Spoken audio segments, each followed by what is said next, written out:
তোমাকে বলে যাচ্ছি যুবক, তুমি কোন সময় তোমার বোনের ভাগ্নিদের ভাতকে ভারী মনে করো না।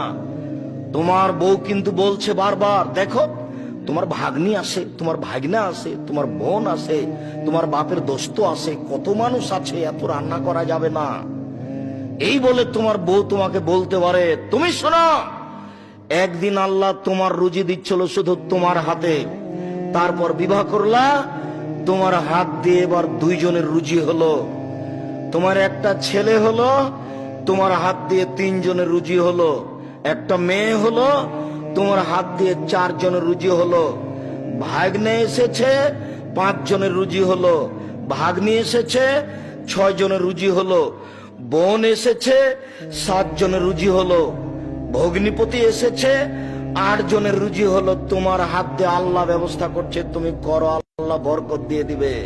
তুমি বলে দিও, আব্বা আমার কাছে খাবেন, আম্মা আমার কাছে খাবেন, আমার ভাগ্নে আমার কাছে খাবে, ভাগ্নি আমার কাছে খাবে, বোন আমার কাছে খাবে, দোলা ভাই আমার কাছে খাবে, আমার বাপের যত আত্মীয় স্বজন আছে সব আমার কাছে খাবে। তুমি খাওয়াতে শুরু করো, তো তুমি 6 মাস পরে দেখবে তোমার টাকা পয়সা বেশি হয়ে গেছে, হবেই।